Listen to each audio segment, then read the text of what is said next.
boa noite. Está começando mais um Moving Podcast. É isso aí, o 31º Moving Podcast. A paz do Senhor, paz de Deus, paz e graça, muita paz na sua vida. Seja muito bem-vindo. Você que está chegando agora, você que recebeu o link aí, que encaminharam para você e você está clicando aí só para ver o que está acontecendo. É para você ficar aqui mesmo. Não deixe de curtir, não deixe de compartilhar. Já comenta aí, fala que você tá aqui, obrigado e tá tudo certo, ok? E vamos embora. E aí, Kemuel? E aí, Misael? Tudo certo? Só na paz? Como foi a semana aí? Semana abençoada, graças ao bom Deus. Boa noite a todos. E o CrossFit, tá em dia ou não?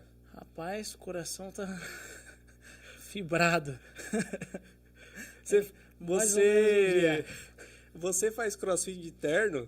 É isso aí para estar sempre pronto, seja para o trabalho, seja Você para veio obra. direto da academia pra cá. Só chamar que eu tô de eu tô de terno.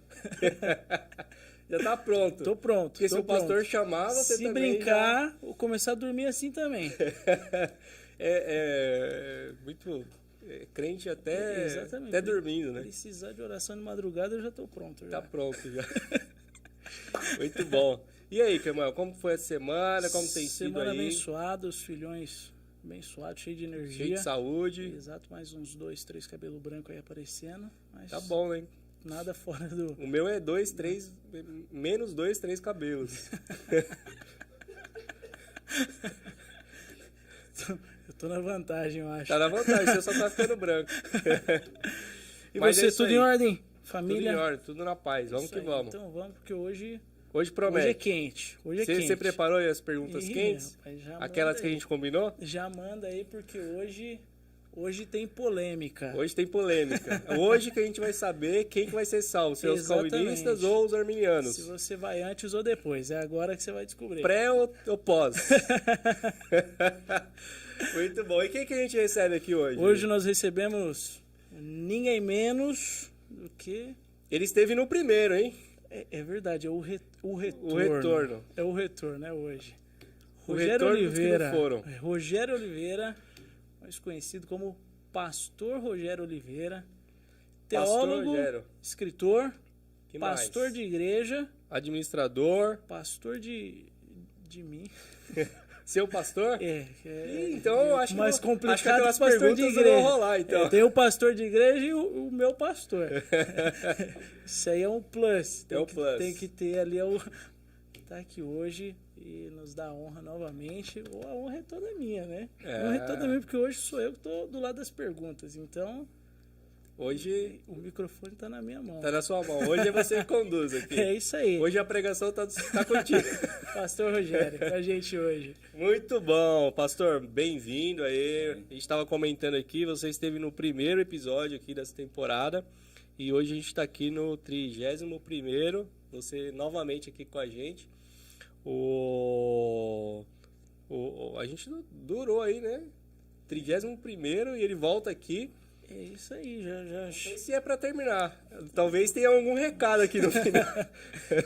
Não pode. Tinha que ser no 33. É? Aí podia terminar. No 31 não pode. No 31 tá começando o ministério? No 31, um ano de ministério, né? Exatamente. Entendi. Praticamente começou agora. No 33 morre. Dizem alguns. Entendi. Pastor, muito bem-vindo. Uma honra recebê-lo aqui novamente, né? O Kemuel já descreveu aí suas qualidades, funções, posições, pastor presidente aqui da IMF. E novamente aqui com a gente, sempre uma honra, né? Já está em casa, né? Ele que começou tudo isso aqui, desse lado. Mas hoje a mesa virou. Exato. Hoje a gente tá na casa dele. Tá na casa dele. Acho que dá pra dizer isso aí, né? Ele começou, construiu a casa e o microfone hoje tá com a gente. Pastor, fica à vontade, sua câmera está aqui. Manda um abraço, cumprimentos aí pro pessoal. Amém. Muito bem, eu quero cumprimentar todos aí que estão em casa, nos acompanhando aqui no 31º podcast. Quero parabenizar Misael.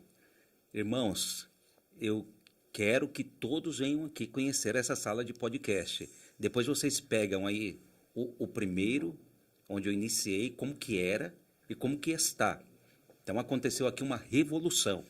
Daí estava o Gabriel, né? Hoje temos aqui a presença do Kemuel, Que bênção, né? Então, quero agradecer o convite feito, quero agradecer você que está acompanhando. Compartilhe aí com mais 5, Acredito que vai ser interessante. Hoje aqui é uma conversa, nada programado, né? Então, é uma conversa que vai fluindo. Os irmãos, os amigos podem fazer suas perguntas também, dentro da medida do possível, é claro, né? Que está aqui o Kemuel para responder. Kemuel é nosso professor de teologia aqui na sede, então fiquem à vontade, né? Eu estou aqui para conversar os assuntos, mas alguma pergunta bíblica, Kemuel aqui para responder, Misael também. Então, uma alegria. Muito obrigado, Misael. Muito obrigado, Kemuel, pelo convite. E vamos que vamos. Inverteu o jogo. Você viu aí alguma coisa acontecendo, Já, né? Te escalou como professor de teologia. Eu vi que alguma coisa aconteceu aí. Não passou despercebido. Não passou despercebido. É isso aí. Pastor, e aí, como tem sido... Inclusive, a gente tinha aqui, né, os livros ficavam aqui. O último foi o Pocket, né? Como tem sido essa trajetória de escrever livros? Como que iniciou, né? Isso, acho que no primeiro a gente acabou não falando disso. Mas quantos livros tem hoje escrito? E se tem algum no forno, vai lançar aqui ao vivo? Olha... Spoiler. Então, comecei com uma necessidade, né? Tudo parte de uma necessidade, né? De uma crise. Então, onde algumas pessoas se levantam e houve uma necessidade. A gente estava tendo que treinar obreiros, mas exclusivamente os diáconos, e tinha pouco material. Então, eu escrevi o Manual do Diácono. Manual do Diácono, isso. Tipo algumas orientações, é bem simples, né? Bem simples, baseado em outros livros, então a gente implementou algumas coisas. Daí veio o DINC, que é uma sigla que é Discipulado de Integração Novo Convertido, né? Por uma necessidade também de novos convertidos aceitando Jesus. E o DINC, ele traz aí um formato de integrar o novo convertido à fé, à igreja, mostrando para ele o que é a Bíblia, né? O que é participar de um culto, o que é capítulo, o que é versículo, o que é o batismo, para que serve o batismo, e a ceia, para que serve a ceia, né? Então a gente procura dar essa introdução. Esse livro é utilizado, então, com os novos convertidos aqui na IMF. Sim, todos os novos convertidos recebem esse livro gratuitamente. Toda pessoa que aceita Jesus, ele recebe esse livro gratuitamente, não só aqui na sede, mas em todas as IMF no Brasil. Né? A pessoa que aceita Jesus e que quer batizar, então ele recebe gratuitamente esse livro. Muito bom. Esse foi o segundo. Esse foi o segundo. Daí depois veio Formando Obreiros com Propósito em Servir. Formando Obreiros com Propósito em Servir é um livro que tem alguns estudos, né? Alguns estudos bíblicos, e que é bem utilizado também. Eu já tive aqui igrejas que pegaram 20 livros, 30 livros, outras denominações. Uau, você sabia disso? Para treinar obreiros, para treinar. Então, a gente quase não menciona, né? Mas isso tem acontecido, tudo para a glória de Deus. Bom, e depois veio... E depois... São vários, né? São vários. Vamos dar uma pincelada aqui, até sair o livro veio novo. Até chegar o novo. Albert Edward Mundy, né? Que foi o fundador da Igreja Evangélica Missão de Fé no Brasil. Então, esse livro eu escrevi ele com ajuda de irmãos que conviveram com ele, porque ele faleceu em 1971. Então, escrevi com a ajuda de irmãos que conviveram com ele, e com a ajuda também do neto do missionário Albert Edward Mundy, que é o Ian Mundy. Então, eu escrevi esse livro trazendo um pouco da história, né, do avivamento que aconteceu na Inglaterra e o que levou ele a vir para o Brasil em 1938. Então, a gente conta um pouco da história da Igreja Evangélica Missão de Fé. Neste livro, dele tem o título O Legado de Albert Edward Mundy, para mostrar que a Igreja Evangélica Missão de Fé tem uma estrutura. Não é uma igreja que nasceu ontem, né? Ela está estabelecida, tem um fundamento, tem uma história. Apesar de não ser muito conhecida, ela tem uma história muito bonita, muito linda e bem estruturada. Muito bom. E depois? Próximo. Então, o próximo é o Pocket, né? É um livro que surgiu aí de incentivo de alguns pastores amigos, que todos os dias eu escrevo frases, né? Frases, alguns versículos, algumas frases de alguns autores. Então, eu escrevo já há 3 anos que eu escrevo essas frases, todas as manhãs, e mando, né? E mando. E um pastor amigo, ele pediu, né? Nossa, por que você não transforma isso num livro? E eu fiquei pensando, né? Nossa, interessante. Mas ainda não tinha tomado uma iniciativa. E ali, preparei 120 frases e mandei para uma amiga, a Aline. Ela é professora, é escritora. Sim. E eu mandei para ela verificar. Quando eu fui ver, ela já tinha verificado e tinha mandado para o produtor, entendeu? Então... Não foi uma coisa assim que eu planejei, que eu queria. Eu falei, observa essas frases aí, se estão legal, né, se está dentro do padrão. Eu queria fazer um projeto. Ela foi mais ousada ainda. Daí quando ela me ligou, ela falou, já está com o diagramador. Olha. Já estava com o diagramador, ele já estava quase pronto. Né? Já estava quase pronto. E daí agora eu estou na elaboração do volume 2 e do volume 3, que praticamente já estão escritos, né? As frases, daí só falta ir para a fabricação. Estou esperando um patrocinador. Quem sabe ele vai sair daqui hoje, né? Ó, teve spoiler aí, tá chegando, hein? Tá chegando. E tem um outro aí, mas aí é surpresa, né? Eu posso lançar ele aqui, um outro, mas é surpresa. Surpresa. Então são dois. Sabe que esperança que se adia adoece o coração, né? Sabe disso. Agora você mandou depois. Você mandou uma frase de vó aí. Eu volto. Essa frase aí não tá no livro, não. Aqui, já vai aqui, ó, chorando. Já fica aí, ó. Vai ter lançamento em breve aqui, hein? Muito bom. E recentemente você teve lá na Inglaterra, né? Sim. Na terra lá do Eduardo Mandi, acho que não chegou a estar lá onde ele nasceu, né? Mas esteve lá no país. Como foi essa experiência, assim? Você tinha a expectativa de conseguir visitar lá o lugar ou não? Sim, eu sempre tive esse desejo, né, de visitar a terra de onde veio o nosso missionário. Ele veio da Inglaterra e eu tinha um desejo muito grande. E quando ele faleceu aqui no Brasil, daí levaram o corpo dele para lá. Então ele está enterrado na Inglaterra, né? E eu queria visitá-lo, visitar a terra, a cidade de onde ele veio. E cheguei bem perto. Dessa vez ainda não foi possível, devido à programação ser bem corrida dos propósitos para o qual eu fui, mas já me sintonizei, me identifiquei, conversei com os amigos, com os pastores, e da onde eu fiquei até a cidade que ele nasceu, que ele morava, é uma distância de 300 quilômetros. Então, na próxima oportunidade, permitindo Deus, não é longe. Eu fiquei bem perto. Na próxima oportunidade, vamos se programar para estar conhecendo. Como que foi essa experiência de estar lá naquele país, né? E saber que uma pessoa deixou um país que tem tantas qualidades para vir para o Brasil, trabalhar, ser missionário e tal. Como foi, né? Você olhar isso e falar, nossa, como que alguém deixaria esse país para ir trabalhar Ele veio pro Nordeste também, ali, né? Pro Norte e tal. E na época que ele veio, as coisas ainda eram mais escassas ainda, né? Sim, aqui no Brasil era bem mais escasso. Então, como passou alguma coisa assim desse tipo na sua cabeça? Imaginar um missionário naquela época, deixando a Inglaterra, que sempre, né, esteve à frente aí, mais desenvolvida, tal, passou por algumas revoluções ali também, puxando, fora, né, toda a história da monarquia. E aí, pensar, né, uma pessoa que nasceu nesse país, com tanta coisa aqui, largou tudo e foi lá pro Brasil, né? Mato não. Não falei isso. Eu ia falar uma terra de ninguém. Parou no meio do caminho. Parou no meio do caminho, deu a entender. Enfim. Então, para mim foi eu gravei uns pequenos vídeos para um futuro próximo aí mostrar. Para mim foi uma sensação ímpar.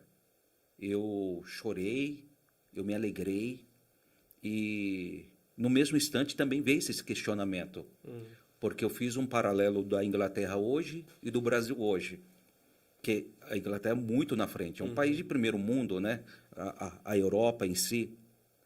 E eu joguei lá para trás também. Naquela 38 então, lá. Era muito avançado também, naquela época, para o Brasil daquela época.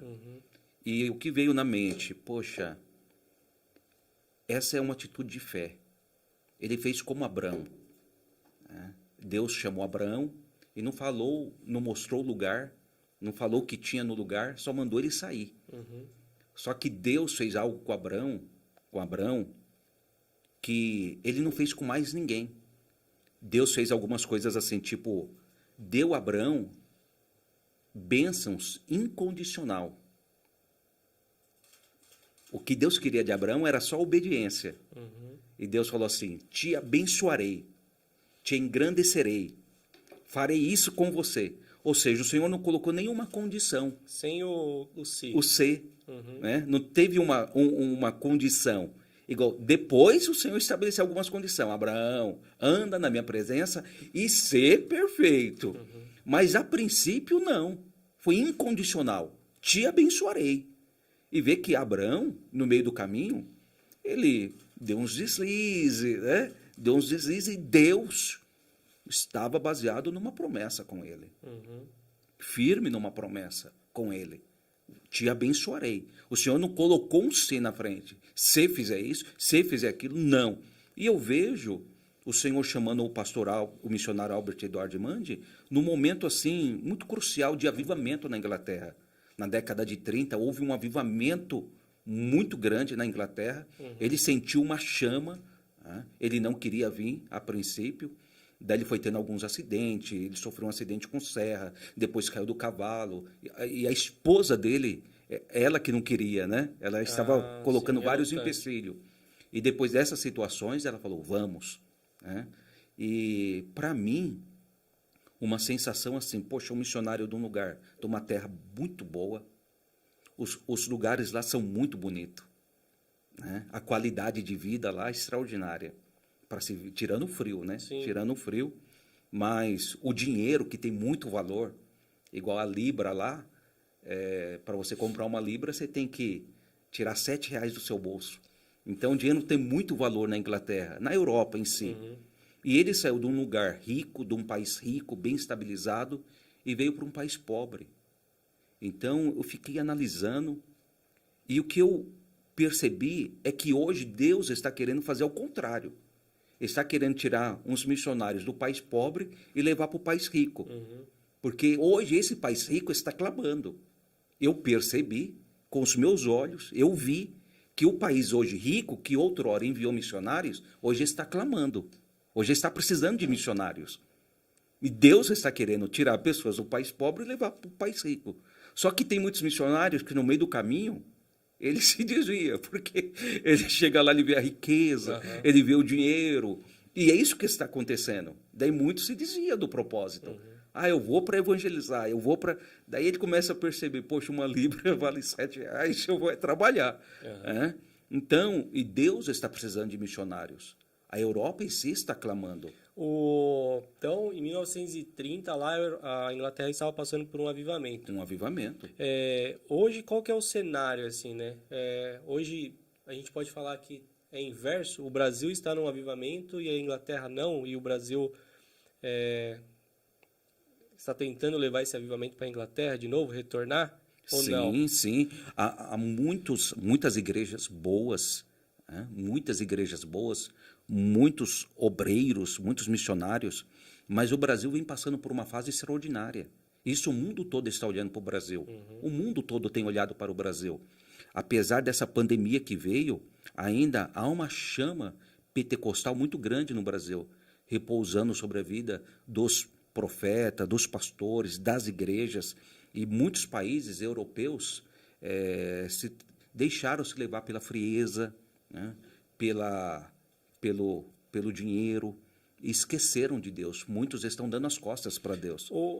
Chegou a conversar com alguns pastores lá para entender como que a Inglaterra saiu desse avivamento para a situação atual que eles vivem? É dinheiro, é riqueza? Porque assim, sempre foi um país rico, assim, mas o que mudou? Me parece que a mentalidade da população em relação à religião, em relação à Bíblia, em relação a cultura no geral mudou, né? Mas eles conseguem identificar onde que foi que começou a mudança ou não? Sim, nesses países, ou seja, quando uma tecnologia chega aqui, já está lá há muito tempo. Né? Até chegar no Brasil, já está instalada lá... Mato, né? A tecnologia já está instalada lá há muito tempo. Então, essa facilidade que o mundo vem passando, essa transformação, e as pessoas têm se distanciado de Deus, até mesmo porque falta uma preparação. Falta uma preparação em quem está discipulando, em quem está pregando, em quem está falando. Eu recebi recentemente a informação de uma igreja de 102 anos na América que fechou as portas, porque os membros foram deixando a igreja. Uma igreja tradicional, de 102 anos. Por quê? Nós também temos que se reciclar. Igual virou a igreja dos vozinhos, das vozinhas. Sim, daí o que acontece? A nova geração não conseguiu se identificar. Não conseguiu. E a igreja não quis fazer a adaptação que precisava? Sim, foi um pouco disso ou não? Perfeitamente. Porque precisa se fazer uma adaptação, uma reciclagem. Igual, veja só, antes quem fazia uma tatuagem, do meu tempo, né? O meu pai falava, ó, o maloqueiro aí. Não era assim? Ou seja, uma pessoa estava com tatuagem, daí o meu pai falava, ó, tá passando um maloqueiro aí. Ou seja... Porque normalmente era alguém que já havia sido preso naquela época, né? Sim. Que era uma identificação também, né? Sim. Daí o que acontece? Daí hoje veio essas inovações e algumas igrejas têm se adaptado, outras não. Umas conseguem, outras não. E não é fácil isso. E nós temos que entender tudo isso. Eu recordo de um pastor que ele viajou para a América, aliás, para a Europa, e ele decidiu ir para um culto, lá uma igreja muito grande.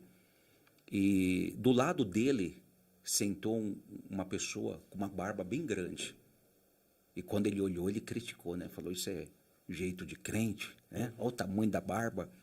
Daí, quando ele olhou para o outro lado, tinha uma senhora muito bem adornada, uns brincos, bem maquiada. Ele falou, que isso?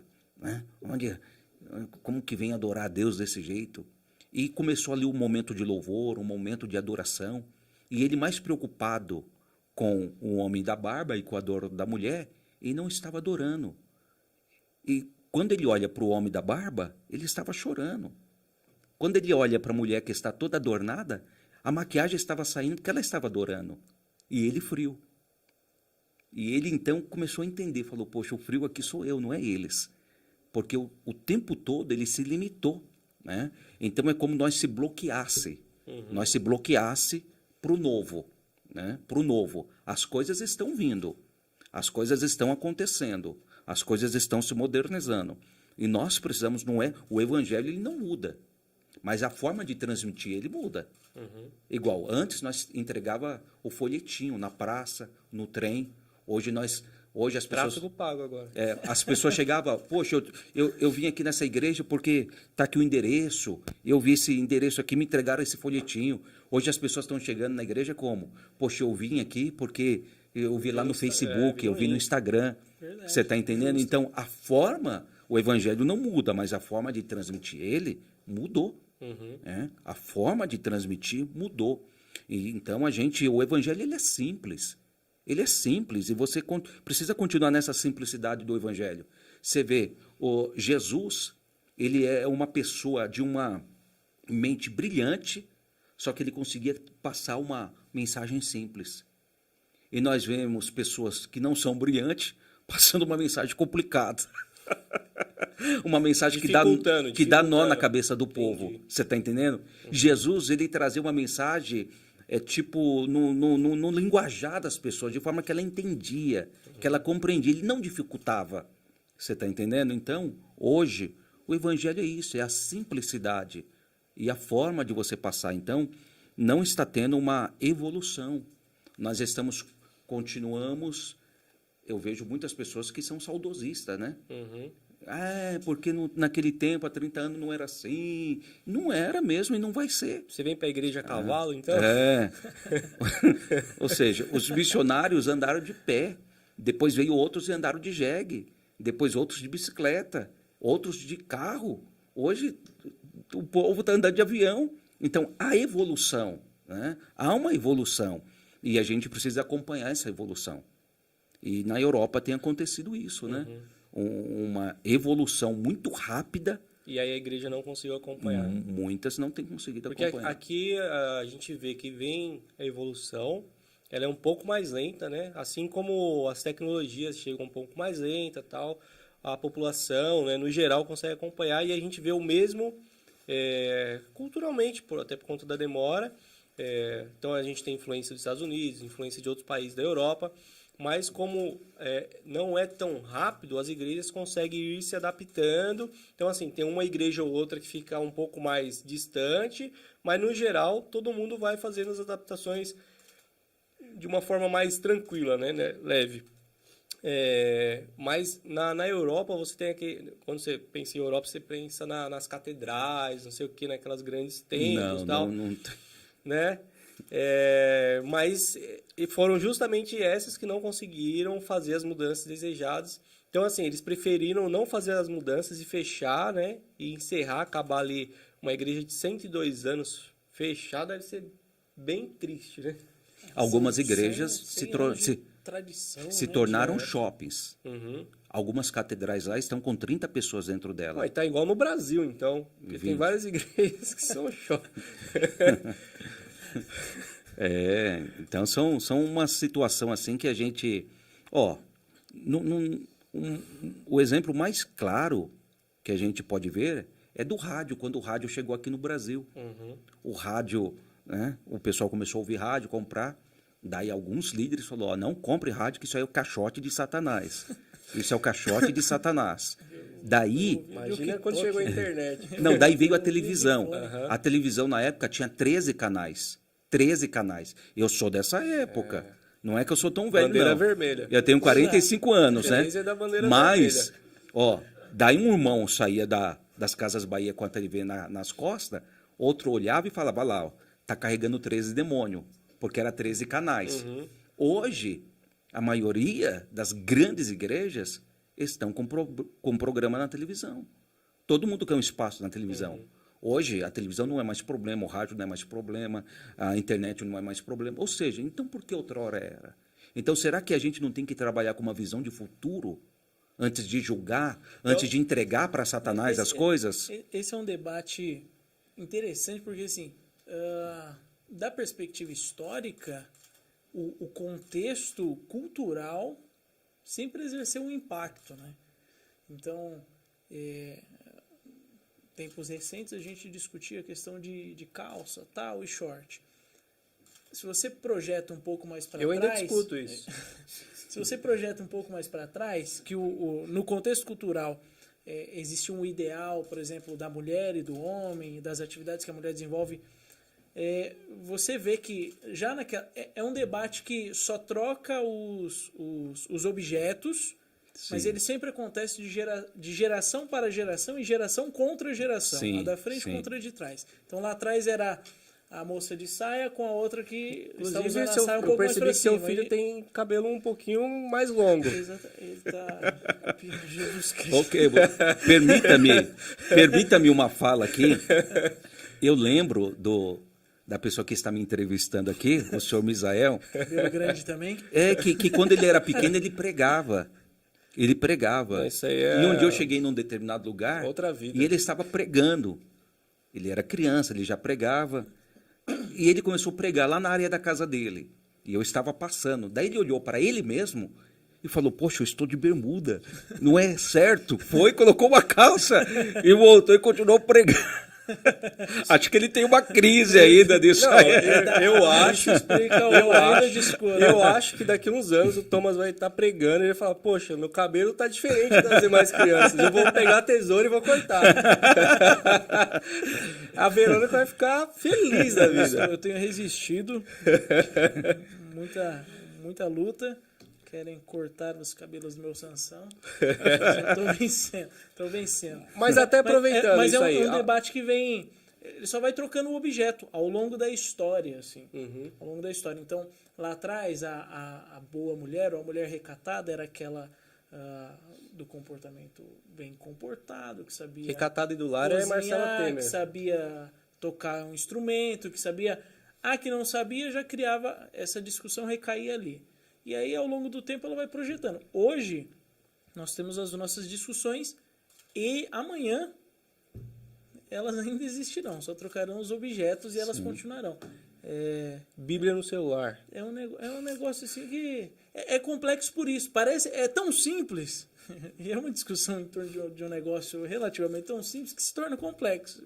Sim, Mas era simples, é só fazer assim. Agora está difícil, porque a gente demanda os teólogos. Pastor Rogério, reserva um dia na sua agenda para a gente debater isso aqui. E aí... Meu Deus. Com toda a formação, percebe? Com toda a formação, com todos os compromissos, a gente tem que parar essa gente para colocar na mesa e debater algo que era simples, mas está complexo. Sim. Mas então, acho que isso que o Moel falou, que é uma questão cultural, né? Então, se você pegar qualquer tema com a população, e aí não tem jeito, né? A falar que a igreja não é influenciado, né, pela cultura do país. Então, conversa. Você pega qualquer tema do dia a dia popular, você sempre vai ter essas críticas, né? Porque agora tem que ter um sistema, não sei o quê, na prefeitura, não sei na onde, porque antes não era assim, antes você pegava um papelzinho, não sei o quê, né? E isso vem para a igreja, porque é cultural também, né? Acaba vindo para a igreja, não tem esse como. Impacto. Isso vai lançar a gente numa outra conversa de qual é o limite, né? Até onde a gente pode caminhar junto com a cultura, né? Porque na nossa cultura mesmo tá mudando muitas coisas, né? Então a gente tem que tomar um cuidado muito grande. Eu queria saber se eu vi que a IMF tem uma Bíblia. Eu queria saber se vai lançar uma Bíblia com pronome neutro. Rapaz, vamos continuar na nossa conversa aqui. Você quer trazer polêmica aqui. Vamos continuar na conversa. Aí você passou ali na Inglaterra, tem todo esse contexto, mas você também passou num país que é um pouco mais próximo aqui do Brasil, que é Portugal. Sim. Qual é o seu comparativo da Inglaterra com Portugal em relação ao cristianismo? Portugal está mais aberto, mais acessível. Né? Até pela questão da língua, né? Nossa. Então, tem muitos missionários do Brasil se deslocando para lá, né? Pregando. Tem grandes igrejas em Portugal. E, apesar de fazer parte ali da União Europeia, e muitos ser tão perto, né? Ser tão próximo, mas você percebe um evangelho ainda que vem lutando, né? Vem sobrevivendo com muitas dificuldades, mas ainda há você percebe em alguns lugares de Portugal, dá a entender o povo buscando mesmo, se entregando. Na semana tem uma limitação, não é diferente aqui do Brasil. As igrejas da Europa em si, quando nós somos convidados, muitos pastores já falam, a igreja aqui no Brasil não são grandes templos, não são grandes templos. Tem muitas igrejas que estão em casas. Em Portugal, porque o sistema lá de lei é diferente daqui. Então, tem uma certa limitação para abrir igreja. Não é de qualquer jeito, chegar lá, já abrir a igreja e colocar a placa lá. Não, tem toda uma restrição pela prefeitura, pelas autoridades do local. Mas, mesmo assim, há muitas pessoas buscando a Deus em Portugal. Seria o resquício ali da fé, do avivamento, que ainda permanece na Europa. Sim, tá ali em Portugal e em alguns outros países ali. Sim, pelo que eu pude perceber, né, ainda está tendo isso. Legal. Agora, Kemuel, a gente teve vários episódios aqui que falava do segundo idioma, né? Falava do bilinguismo, falava do inglês, do Duolingo. E o pastor falou que está precisando de missionário na Inglaterra. What? Eu acho que tudo foi já, né, um indicativo aí. Ok. Em Portugal também. Você já começou a fazer o curso de inglês? Também. Portugal. Você já começou a fazer o curso de inglês? Os nossos irmãos portugueses. É só acelerar um pouco a fala e dá certo. Como que fala pão no português de Portugal? Pão francês. Pão francês. Lá é bem diferente. Tem umas coisas lá igual. Farmácia lá, eu entrei na farmácia e eu pedi um shampoo, né? Eu queria um shampoo. Ele falou, não vende shampoo aqui. Eu falei, mas como assim? É uma farmácia? Ele falou, não. Eu vou empreender do Brasil para lá. Farmácia é drogaria. Depósito lá é farmácia. Né? E lá só vende remédio, não vende outra coisa. Só remédio. Então você não vai achar sabonete, shampoo, igual aqui no Brasil, que é essa mistura até doce, tem até balinha. Tem. Aqui você vai no restaurante, tem feijoada, churrasco, japonês, comida japonesa, tem tudo aqui. Aqui é balinha doce e tudo. É bem diferente. Muito bom. E aí, você olhando, né, indo nesses países e olhando para o Brasil, a referência que você tem é que o Brasil está no momento de avivamento. Sim, essa é a sensação. sim. E você tem contato com vários pastores de diferentes países e esse é o sentimento mesmo. Sim, esse é o sentimento. É um povo caloroso, né? Que está receptivo, apesar de ter muita resistência ainda, o pessoal ter se tornado bastante materialista, fugindo de muitos compromissos, mas mesmo assim ainda é um país que o avivamento continua em vigor aí, em plena atividade. Muito bom. Eu acredito que no futuro bem próximo aí, o Brasil já tem mandado e vai continuar mandando muitos missionários. Igrejas que muitas vezes a gente classifica assim como igreja grande e igreja pequena. E não tem isso. Mas a gente classifica pelo tamanho do prédio, pela quantidade de pessoas. Mas muitas igrejas estão cuidando de missionários fora já. Muitas igrejas estão cuidando de crianças na África, Angola, Moçambique, sabe? Igrejas que não tem aquele porte igual você imagina, igrejas que estão em lugares simples, mas que mensalmente estão sustentando crianças em outros países, missionários em outros países. E tem muitas igrejas que estão adotando a seguinte forma também. Muitas vezes ela tem a dificuldade de enviar um missionário, porque tipo o Kemuel, nós estamos querendo enviá-lo, mas ele não estuda o inglês, né? O espanhol. Falei para você. Então, daí, com essa dificuldade que os pastores têm, porque tem tudo isso, né? Não adianta apenas enviar. A pessoa tem que entender a cultura, conhecer a cultura. Eu tenho ciência de muitos missionários que foram e não se adaptaram. Porque ele foi com a cara e a coragem. Chegou lá, a cultura é diferente. Né? Muitos países, alguns países que alguns missionários vão, que quem trabalha é a mulher. O homem fica em casa. Né? Deixa eu olhar o quadro Verônica. Tem algumas coisas bem diferentes, né? Bem diferente. E o que acontece? Nós vemos que lá, nesses países, a pessoa tem que se preparar. Ela tem que buscar antes de ser enviado, tem que buscar se preparar, ir para uma escola, conhecer a cultura, conhecer o inglês. E nós vemos que muitos pastores estão fazendo o quê? Adotando missionário de lá. Sabe, uma pessoa que já está lá pregando e que não tem apoio de ninguém. Ela não tem apoio, ela não tem incentivo. Daí os pastores vão lá, pegam essa pessoa, muitas vezes trazem para cá, ensina ele, prepara ele, orienta ele. Ele já é um crente, já é um servo de Deus que está lá fazendo a obra. Mas ele não tem apoio. Então, ele é um missionário nativo, ele é de lá. E as igrejas estão fazendo o quê? Investindo nele. Sai bem mais barato, e é bem diferente, bem diferenciado, porque ele fala a língua de lá, conhece a cultura de lá, e as igrejas estão o apoiando. Há esse impacto da cultura na percepção do senhor, né? Esse envio de missionários.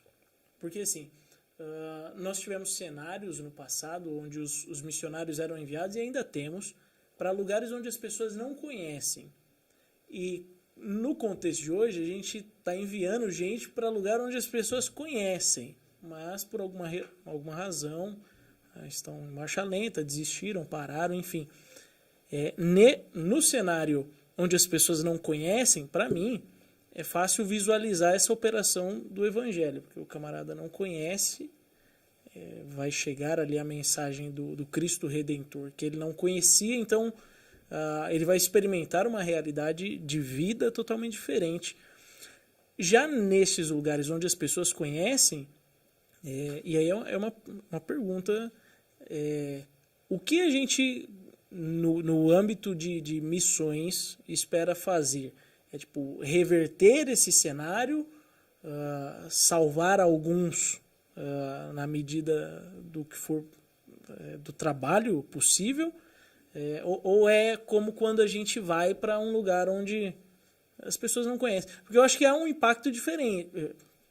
Pode ser ignorância minha também, né?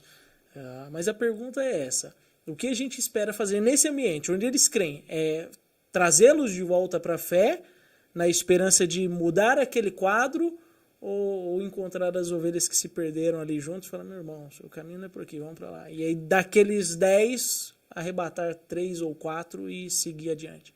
Então, os pastores, os missionários vão nessa visão. Né? Poxa, eu quero ir para a Inglaterra e ganhar os ingleses, eu quero ir para a América e ganhar os americanos, só que não é bem assim. Não é bem assim. Saindo, visitando esses países, eu pude perceber o quê? Os missionários que vão daqui para lá, eles vão atrás dos brasileiros, que fugiram daqui, que estão desgarrados. Os nossos irmãos vão buscar as ovelhas perdidas da casa do Brasil. As ovelhas perdidas, entendeu? Vai atrás das ovelhas perdidas da casa de Israel. Vai atrás das ovelhas perdidas do Brasil. Então, ou seja, entendi. Daí se estabelece uma igreja. Porque, veja bem, um americano, ele quer ouvir o evangelho na língua dele. Ai, Misa. Na língua dele. Então, o Misael já está preparado para a gente.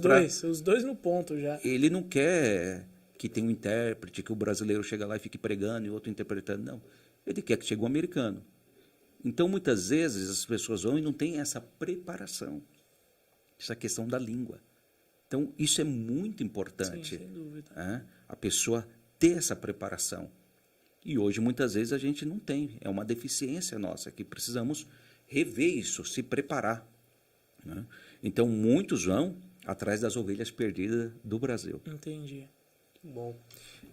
Ainda continuando nesse tema de missões, eu entendo que as igrejas brasileiras, no geral, têm muita dificuldade de, poxa, aqui na igreja, preparar um missionário, investir no idioma dele, capacitar ele e tal, para enviar. E a gente tem visto diversas instituições que fazem esse meio de campo, né? Então, você tem um chamado missionário, então eu vou te bancar, essa instituição vai te treinar, vai te capacitar, tanto com o idioma, tanto com a preparação para missões, né? Missiologia e tal, e vai te enviar, e também vai te enviar. E a igreja fica aqui ajudando na parte financeira, tal, orando. Qual é a sua visão para a IMF? Assim, preparar um missionário e enviar daqui ou fazer parcerias com essas instituições para que pessoas da missão de fé estejam participando desses envios, né? Então, mas aí você tem alguém ali um pouco mais capacitado, né? Então, um grupo de pessoas, pastores também, mais focado em missões, e a igreja não precisaria construir nenhum centro de missão, usar algo que já tem, fazer uma parceria mesmo. Respondo, está na ponta da agulha aqui. Eu fui conhecer um centro de missões em São Roque. E eu achei fantástico. Então, dentro da minha visão, hoje, é parceria. É parceria. Por quê? Vamos entender assim. Hoje nós temos professor de português, de inglês. Né? Então, se eu procuro aquele professor, ele se capacitou para isso. Né? Poxa, tem um advogado, que é um advogado. Poxa, ele se capacitou para isso. Você é da área de TI, você é um expert em TI. Está aqui, gente, ó. Precisar de um TI, de um advogado. Então, se eu precisar alguma coisa nessa área, eu vou te procurar porque você já se preparou para isso. Um exemplo, Napoleão Falcão. Quando alguém pensa em pregar sobre Apocalipse, poxa, nós queremos um seminário sobre Apocalipse. Alguém já lembra em quem? Napoleão Falcão. Porque é uma área que ele se especializou. Hoje eu quero conhecer a Bíblia toda e não conheço nada. Então, é importante se especializar. E para mim, eu tiro o chapéu para essas organizações que têm se especializado para esse trabalho. Igual, tem países que os missionários vão, e lá onde eu fui, o que acontece? Na hora de almoçar, tinha que colocar a mão num caldeirão, e o que a pessoa tirasse tinha que comer. Eu falei, misericórdia. Nossa, sacerdote. Lembrei lá dos filhos de... Eles tinham que colocar a mão num caldeirão. Por quê? Para o país que eles iam, que era na Índia, em uma determinada região, era assim a cultura lá. Então, eu vi isso de perto. Eles estavam sendo treinados. Dessas pessoas tinham que colocar a mão. E uma missionária, ela disse para mim que um dia ela colocou a mão, e quando ela puxou, veio o bico de uma galinha, um frango, do jeito que estava, com o olho, com o bico, com tudo. E ali estava cozinhado, ela tinha que comer, porque para onde ela ia, era daquele jeito. Então, isso aqui eu estou falando aqui em São Roque. Então, os missionários, as pessoas que sentem esse chamado, vão para lá, se preparam. Agora, imagina, essa pessoa não consegue. Então, ela é reprovada, mas ela está aqui, o meu custo é menos. Agora, imagina, ela não passa por essa preparação, eu mando lá para a Índia, daí ela coloca a mão no caldeirão, vem uma cabeça de galinha e fala, não quero ficar aqui, pastor. Então, para mim, eu tiro o chapéu. O meu projeto é fazer parceria, é identificar alguém. Qual que é a diferença das igrejas mais liberal, mais tradicional, as igrejas pentecostais? As igrejas antes... a pessoa chegava e falava, eu estou sentindo o chamado para o ministério. Mesmo? Eu estou sentindo o chamado. Da igreja pentecostal faz o quê? Ali da comodidade, já vou te empossar lá. Você vai dirigir. Comigo aconteceu assim. Eu comecei a pastorar a igreja com 19 anos. O pastor perguntou, nós precisamos de um dirigente ali, quem vai? Então, nas igrejas mais tradicionais, o que eles fazem? Daí o jovem chega e fala, eu estou sentindo o chamado. Eles mandam aquele jovem para um seminário. Aquele jovem é preparado. Pega o Hernandes Dias Lopes. Ele falou isso. Ele foi enviado para o seminário. Ele foi preparado. E aí para todas as áreas, né? Sim, acho para todas as áreas. Pastor, para missão. Ali eles preparam. Então, beleza. Vamos mandar para o seminário aqui. Você vai ser treinado. Lá você vai ver se é isso mesmo, se você quer. E aí só depois que você vai ser enviado. Sim, só depois. Quando ele volta... Aí ele começa a colocar em prática. Agora, muitos de nós somos enviados. Você está sentindo o chamado? Já vai dirigir uma igreja ali, um trabalho, um ponto de pregação. Mas a pessoa não teve um treinamento. Poxa, como que é ungir uma pessoa? Como que é orar por enfermo? Igual tem pessoas que a pessoa vem para ser ungida, ele vai procurar, não onde que é enfermidade, ele quer ungir a enfermidade. E nós temos que ungir a pessoa, não a enfermidade. Mas a pessoa não foi orientada. Não sabe dar uma bênção apostólica, né? Então, é isso tudo que a gente precisa entender. Então, hoje eu fazia o quê? Eu faria o quê? Parcerias. Porque eu entendo que essas instituições foram levantadas por Deus, se especializaram, se capacitaram, obreiros treinados, que têm ido para o campo. Muitos missionários vão e voltam para orientar outros.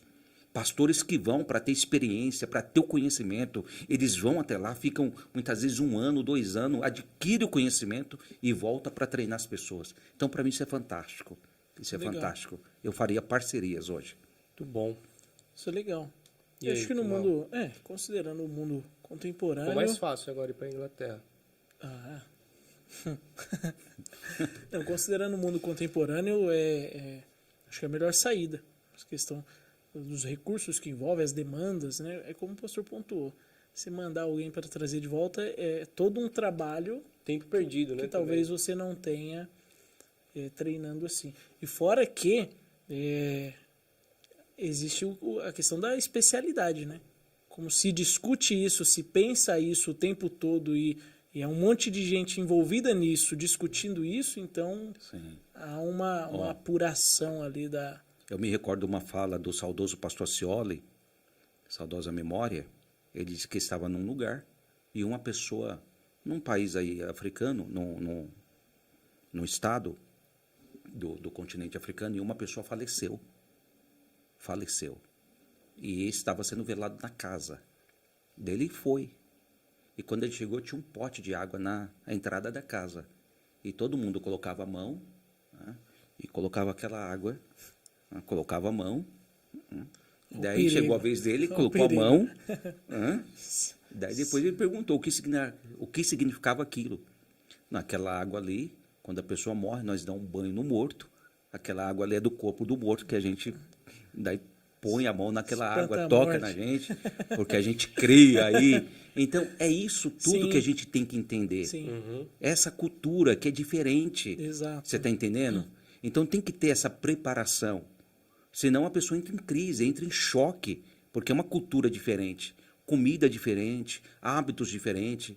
Igual, imagina, você chega, você vai pregar e tem que ter uma mulher só. Aqui tem que ser casado com uma mulher só. Daí chega lá, o camarada é casado com 3 mulheres. E aí? Você entra em crise.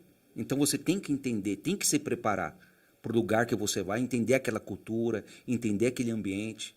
Igual alguns lugares tem chá de maconha. E é normal. O povo fica tudozinho. Não, agora né? vai encher aqui a live. Eles fazem, pega a maconha, fazem um chazinho. Ou seja, porque é normal naquele país. Você está entendendo? É normal. É engraçado você falar isso, porque no último episódio, né, o Rafael esteve aqui e aí ele falou exatamente isso, né? Ele trabalhou num navio ali por 2 anos com pessoas do mundo inteiro. E aí ele entrou em crise, porque cada um via a Bíblia segundo a sua cultura. Então, imagina, você é formado aqui, mas você lê a Bíblia olhando para a sua cultura, né? Sim. Então, sim. Na sua cultura é normal, né, um homem ser casado com uma mulher só, já é uma tradição. Aí você vai para outra cultura que ele não lê a Bíblia com esse olhar, ele lê com um olhar diferente. Aí começam as crises, né? Peraí, mas qual que é a verdade, então? Onde está a verdade, né? E aí ele contando, tal, ele teve que ler a Bíblia tudo novamente e tirar, né, a questão da cultura, né, do Brasil. Mas é muito interessante, assim, muito bom.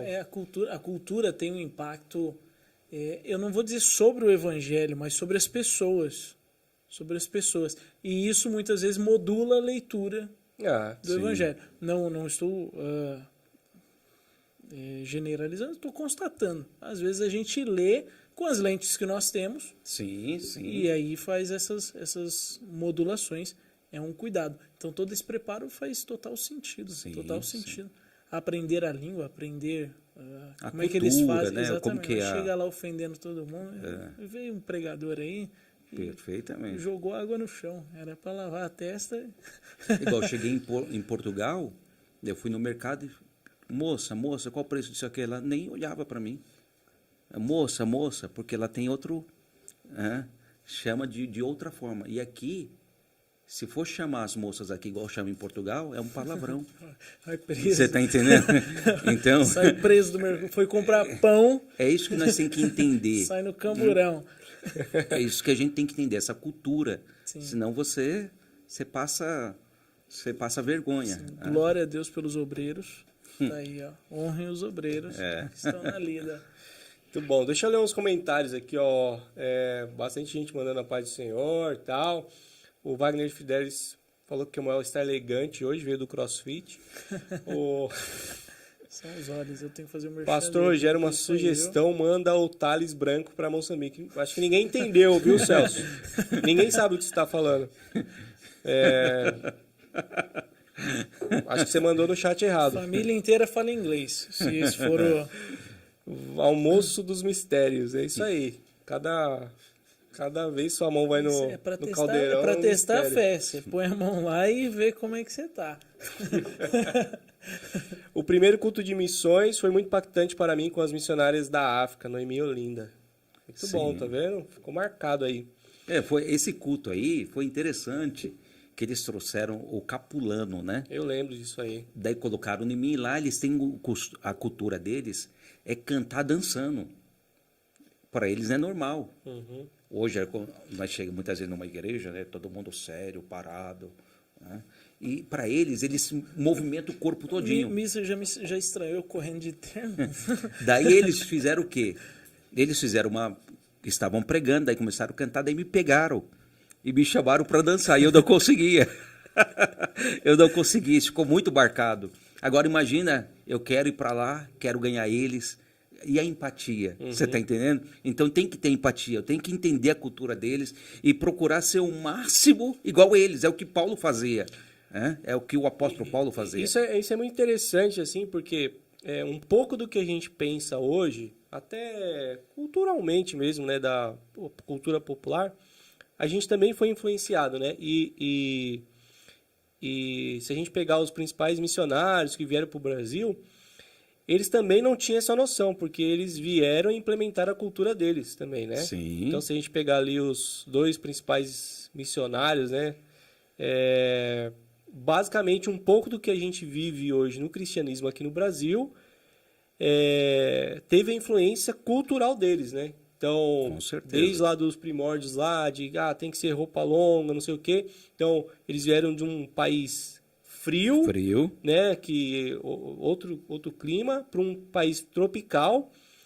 Mas, por mais, né, abençoaram as vidas, transformaram a nação, mas deixaram esse legado ruim que a gente carrega até hoje, né? Então, pra gente hoje é difícil aceitar, né, uma barba num crente, porque lá atrás, com certeza, teve esse impacto, né, cultural, de falar, Sim. não, aqui no meu país, um crente é assim assado, então no Brasil tem que ser a mesma coisa. E aí você limita, né? Então, Sim. eles também não conseguiram tirar essa lente do olho para falar, né, eles não tinham essa noção. Então, hoje a gente está falando disso, mas quanto tempo passou, né, para isso vir à tona, para ser debatido, né, para falar, vamos respeitar a cultura local, né? Incrível. Veja só, eu estava esses dias passando em determinado lugar com a minha esposa, nós tínhamos acabado de sair do culto.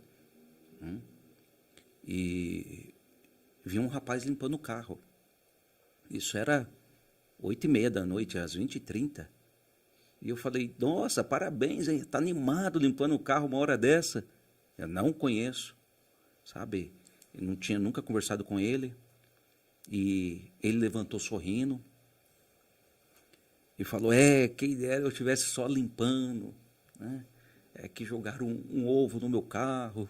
E ele ali começou a conversar comigo, né? E falou, vi que você é cristão, daí, né? Deixa eu desabafar um pouco.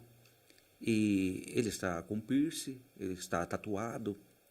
E ele disse assim, apesar da minha aparência eu não parecer, mas eu também sou cristão. Ó. E ele começou a trazer uns conceitos bíblicos. Tipo, essa pessoa fez isso, mas não estou com raiva. Estou aqui fazendo a minha parte, vou limpar, e que Deus venha abençoar essa pessoa. Poxa, sabe, ali para mim foi uma lição. Então, a gente tem essa dificuldade de aceitar muitas coisas porque foi implantado lá atrás. Então, nós traz essa... Eu penso que, de certa forma, é inevitável. Sim. Porque, se você olhar para as nossas lideranças mesmo, dentro das várias tradições diferentes, as ovelhas seguem o pastor. Acho que essa ideia resume. Então, não é nem que você mande, né? Mas as pessoas andando com você, elas vão se comportando como você, né? É claro que na linha do tempo isso aí se desdobra, porque nem todo mundo assimila os conceitos e as verdades. Então, uns entendem que é tradição, outros entendem que é mandamento, outros entendem que não entendem. E na linha do tempo, a coisa ela se agrava ou se atenua nos diversos grupos. Mas eu acho que é inevitável. Eu vou fazer um protesto aqui, eu não leria como um legado ruim, mas como um legado inevitável. Tipo, os meus filhos trarão trejeitos da minha convivência, ou da convivência comigo, e é um negócio inevitável. Nós temos que entender que em tudo há os pós e os contras. O amor é o grande moderador. Tanto do ministrante para o ministrado, quanto do ministrado para o ministrante. Porque a gente faz a leitura do ministrante para o ministrado, não, lá, de short e tal. Mas há uma de lá para cá também. Ih, veio pregar de terno. Então é daquela cabeça, é daquele jeito. O amor é o grande moderador, tanto para um lado quanto para o outro. Sim. Mas vamos sair um pouco desse assunto. Você caminhou para o assunto doutrinário mesmo, rapaz? Agora foi profundo. Eu queria saber onde que fica o CrossFit Gospel aí. Onde é? Avenida Itaparque, 3161. Porque é exatamente isso que eu penso. É a escada de... Sobe a escada. A hora que eu vejo o CrossFit lá embaixo... É a escada de 52 degraus, só isso. Para chegar até a sala aqui de podcast, viu? Tem uma escadinha de 52 degraus. Mas é legal, estão todos redimidos. Nós amamos todos vocês. Você que está na live de short assistindo, ou de calção assistindo, está de noite, né? Te amamos também em Cristo Jesus. Você falou ali de Portugal, que existe mais restrição para abrir igreja, né? Então não é tão fácil quanto no Brasil. Não. Mas a gente está vendo um movimento muito forte no Brasil em relação a leis, tal, coisas que vêm acontecendo sutilmente. Qual que é a sua visão? O Brasil vai chegar nesse ponto também, onde não vai ser tão fácil, vai ser abrir uma igreja, embora, né? A gente tem um prefeito que pensa diferente, a gente tem um deputado que pensa diferente, mas lá em cima a gente tem uma galera que tem um pensamento totalmente ao contrário, assim, que é um pouco do que vive Portugal, que é um pouco socialista ali e tal, que vem com essa cabeça de, poxa, que vamos dificultar para que igrejas sejam abertas, e quando forem abertas a gente vai cobrar o que a gente não cobra nas empresas. Então, assim...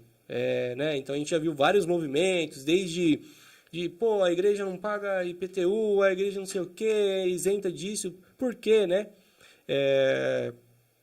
E aí eu já, né, queria trazer isso, qual que é a sua visão sobre isso, e se a liderança de pastores já questionou porque toda a cidade tem uma igreja matriz católica e não tem uma igreja cristã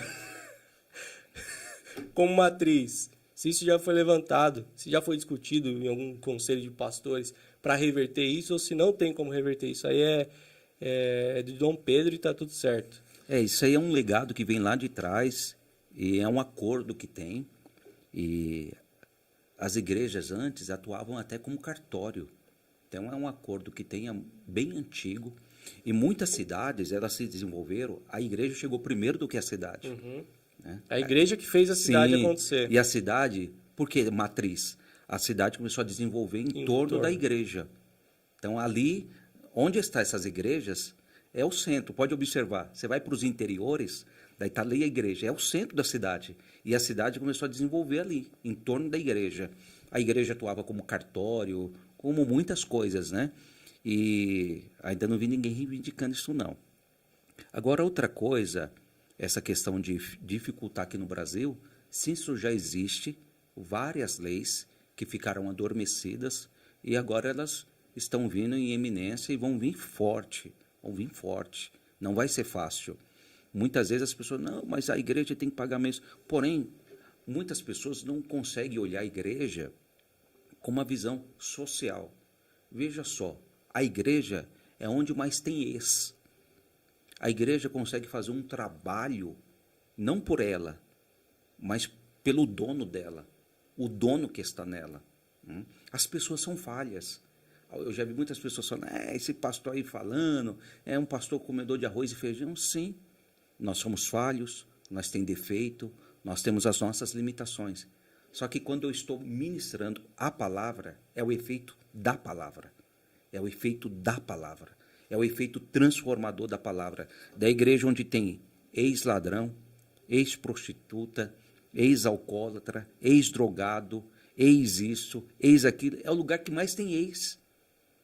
Pessoas que foram transformadas, libertadas, que o Estado livres, nunca daria conta de transformar. O Estado sempre reprovou essas pessoas como uma pessoa zero à esquerda, não tem jeito, não tem solução.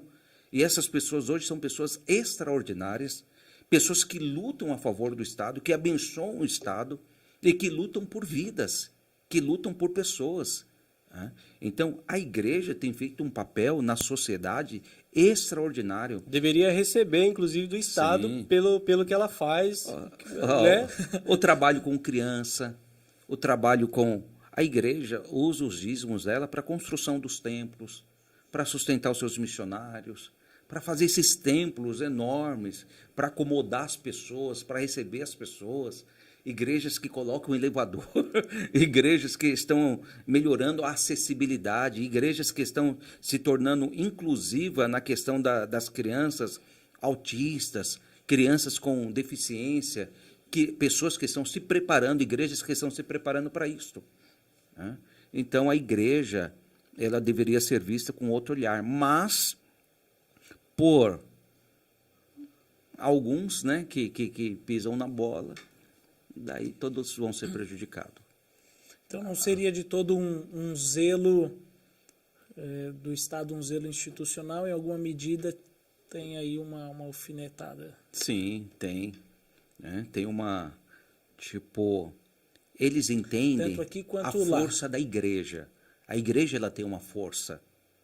Um exemplo, eles pensam, entendem que o pastor quer que vota em tal fulano. E o povo vai e vota. O pastor, então eles querem limitar isso para o pastor, não dá mais opinião nenhuma. Para o pastor não dá mais opinião nenhuma. Mas tem que entender que nós somos livres. E nós não estamos aqui para fazer política de obrigar as pessoas. Mas nós somos livres. Nós somos livres para dar opinião, para falar. A igreja é um lugar para se falar de tudo. A Bíblia fala de tudo. Sim. Na Bíblia tem política, na Bíblia fala de tudo, de tudo. Então eu posso falar de tudo. Eu posso dar orientação, sim, para o povo que está sobre os meus cuidados. Eu posso orientar. Eu não posso obrigar, mas orientar, eu posso orientar. Justo. Muito bom. Então, esse olhar dos governantes, eles entendem o papel que a igreja faz, mas eles entendem também que a igreja atrapalha os planos políticos deles. Um poder concorrente. Com certeza. Porque é um pensamento que vai contra os interesses deles, né, de leis, de plano de governo e tal. E isso, eles não conseguem captar toda a população que eles precisam, né? Então, de pensamento, de colocar ali, não numa lavagem cerebral, mas de influenciar. Então, eles conseguem influenciar até certo ponto, mas se não tivesse as igrejas, os pastores ali que trouxesse uma reflexão sobre aquilo, o poder de influência deles seria muito maior, eles conseguiriam fazer as coisas do jeito que eles queriam. A igreja é uma barreira, então, ainda. Sim, essa é a visão. Sim. Veja só, eu classifico que no mundo há duas classes de pessoas. Apenas duas. A classe dominante e a classe dominada. A classe que domina e a classe que é dominada. Eles são a classe dominante. E eles não querem que a classe dominada cresça, que a classe dominada entenda, que a classe dominada tenha entendimento das coisas, tenha conhecimento e clareza das coisas. Igual por muito tempo, vamos deixar o Nordeste sem água, eles depender. E os grandes caciques cresceram, os grandes caciques, porque não, vamos dar pão só para o povo. Caminhão-pipa. Pão, caminhão-pipa, leva o pinguinho, aquele pouquinho de água e tal. Então vamos dar para o povo circo, vamos dar para o povo festa, prender o povo, daí solta um pouquinho aqui, um pouquinho ali. Então isso vem lá de Roma. Uhum.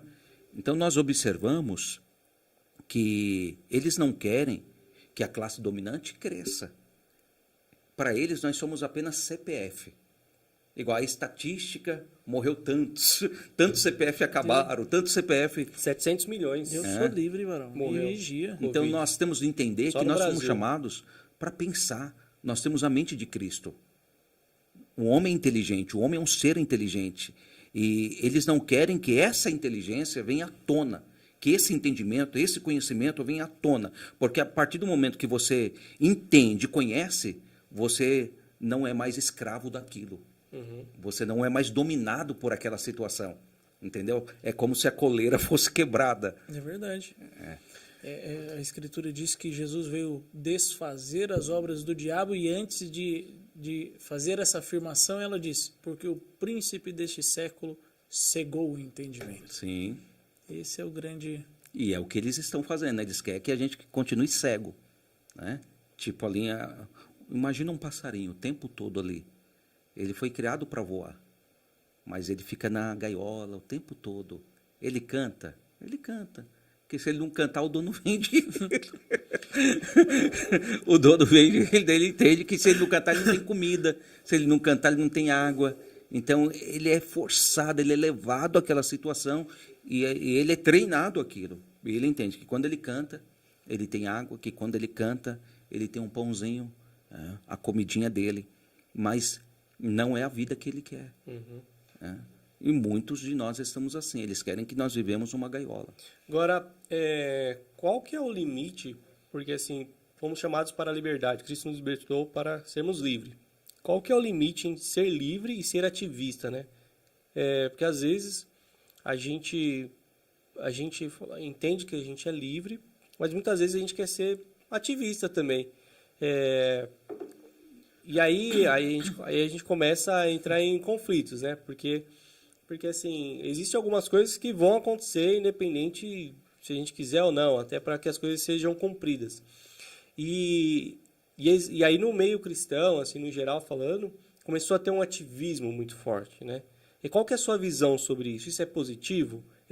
Ou esse não é o papel da igreja? A gente não foi chamado para isso, para ser ativista. A gente foi chamado para pregar. Qual que é a sua visão? Eu estou colocando aqui porque eu também quero refletir aqui sobre isso. O ativismo, você diz pró-igreja ou pró-pautas diversas? Eu sou... Quadrado do clube dos quadrados, defendendo os quadrados. Do mesmo jeito que o governo quer impor coisas que vai contra o que a gente acredita, a gente começa a lutar contra o governo para defender a nossa igreja, fé, tal, não sei o quê, porque... E aí começa essa briga. Então, veja só. Qual o caminho que nós estamos seguindo? O caminho da luz, o caminho da verdade. Eu tenho que respeitar o que é imposto pelo governo enquanto a Bíblia permite, enquanto está de acordo com os princípios bíblicos. É onde começará a vir a perseguição. É quando eu não concordar. Tem muita coisa que eu não concordo com o governo, mas que ele não está errado. Eu não concordo porque é o fulano de tal que está como presidente. Isso eu tenho que ser liberto disso. As pessoas têm que ser libertas disso. Eu não concordo porque é esse presidente. Gente, mas ele está errado? Nós temos que começar a entender isso também. Né? Igual tem uma frase que o pessoal falando assim, você vai deixar o navio afundar só porque você não gosta do capitão? Você está entendendo? Só porque você não gosta do capitão que está? Então, nós temos que entender que os governantes foram constituídos por Deus. Se Deus permitiu de chegar lá, tem um ditado que diz assim, todo mundo tem um presidente que merece, todo mundo tem um pastor que merece, todo mundo tem um pai que merece. Então, se Deus permitiu de chegar lá, porque alguma coisa precisa melhorar no povo, na população. Qual governante que está? Se a gente olhar para os tempos dos juízes, dos reis, o povo começava a pecar, daí Deus permitiu vir um homem mau, tratar o povo. Endireita esse pessoal aí. Endireita esse povo aí. Daí o povo melhorava, clamava misericórdia, daí o povo tinha 40 anos de paz, 80 anos de paz. Mas o povo errava, transgredia, vinham lá com açoite. Então nós temos que entender que tudo que é demasiado vai gerar problema. A gente tem que ter o quê? A gente tem que ter equilíbrio. Eu vejo o quê? Equilíbrio. Então, ser ativista, mas de uma forma exagerada, é complicado. Você está entendendo? E eu, como cristão, não entrar nessa área é complicado. Porque eu tenho que entrar. Eu tenho que me posicionar. Eu não posso ficar em cima do muro. Como cristão, eu preciso me posicionar. Acho que esse é justamente o ponto assim, que eu queria trazer, você falando, que uma coisa é você se posicionar e outra coisa é você querer fazer exatamente o que eles estão fazendo, que é forçar uma coisa, né? Acho que você posicionar é falar, isso aqui eu não concordo. Isso não é o que a igreja concorda, tal, não sei o quê. E aí outra coisa é querer convencer o governo do que ele tem que acatar o que a igreja pensa, né? E a gente sabe que isso nunca vai acontecer. Não tem como. O Wagner está comentando aqui, eu não entendi. O que você quer dizer que faz o L? É para mim isso aí? O Misael está polêmico hoje. Eu não sei por que está fazendo isso comigo. Hoje ele está... Irmãos, me ajudem aí. Salgado. Reivindiquem aí, falem alguma coisa. Saiam em minha defesa, por gentileza, porque está apertado aqui a situação. Muito bom. Então, acho que é isso, assim. Então, a igreja tem que se posicionar, eu também concordo com isso, mas existem algumas coisas que a igreja também não faz sentido, né? É só se posicionar e manter ali e tal. Acho que no plano geral isso se distribui. Tipo assim, da perspectiva institucional, até onde a instituição vai. O que não quer dizer que o discipulado ali, né, a pessoa que está sendo instruída ali, ele não pode se engajar e ele vai lá como um de nós, né? Falar. Acho que se distribui no plano geral dessa forma. Não que denominação X está entrando agora, se tornou um partido. Acho que não precisa chegar nesse ponto. Mas talvez como é que estava ali? O Thales... O Thales Branco, para Moçambique. Ele se desloca e diz, agora eu vou brigar aqui. Acho que aí o papel vai ser cumprido e cada um no seu limite. Sim. Cada um no seu limite. Acho que no geral, de forma geral, acho que se distribui assim para equilibrar. Porque não dá para envolver tudo em tudo. Eu acho que essa forma, ser radical, é muito complicado. Exato. Você tem que ter meio termo, temperado. A Bíblia diz que nós somos sal da terra. O sal é para quê? Para temperar. Se for salgado demais, estraga. Se não tiver sal, fica sonso, como dizia. 15 crianças cuidando em casa e arrumam briga na rua. Meu Deus do céu. Muito bom. Agora, você também comentou, né, que a gente tem essa visão de igreja grande, igreja pequena, né? E aí a gente tem visto assim surgir bastante igrejas um pouco menores, tal, né? Tá mudando o formato de igrejas, diferentes igrejas, às vezes uma igreja é menor, mas é mais estruturada, já tem uma visão de missão, uma parceria, de sustentar, tal. E a gente vem de uma época onde você precisava ser uma mega igreja, tal. O que causou essa mudança, assim, né? Então, eu tenho visto, assim, médias igrejas, pequenas igrejas, mas mais estruturadas, né? Então, vou cuidar aqui das minhas ovelhas, vou estruturar, tal, não sei o quê, vou investir em missões, tal. E grandes igrejas que talvez até por conta de muitos atritos, tal, talvez seja um pouco disso também. Eu vou fazer só um adendo aqui na pergunta dele. É a pressão da circunstância ou um ideal sincero? Eita! Veja só, no meu entendimento, conversando com alguns pastores, é o calor humano e a busca do conhecimento. Segundo uns especialistas, a pessoa consegue gerir bem de 80 a 100 pessoas. Acima disso, ele começa a se perder. Então, entenda, uma pessoa liderando uma igreja com 5.000 pessoas e não tendo pastores auxiliares. Uhum. É só eu. Então, não pode. Ela não vai conseguir atender a demanda. E muitas pessoas se observam o tempo todo, né? Umas pessoas estão correndo para a igreja grande, porque ele não quer ser notado, ele não quer ser percebido, ele não quer ser identificado. Ele fala, eu chego lá, ninguém me conhece, eu sento lá, saio, levanto, ninguém sabe quem eu sou. Uhum. Outros estão procurando o calor humano. Eu quero a igreja pequena, que eu sou notado, que eu sou percebido, que eu tenho prioridade, que o pastor me visita, que o pastor me chama pelo nome, que me conhece, que tem um grupo lá que eu posso comer pizza no fim de semana ou quando acaba o culto. Então, isso vem mudando bastante, né? O povo está procurando muito esse calor humano, esse aconchego.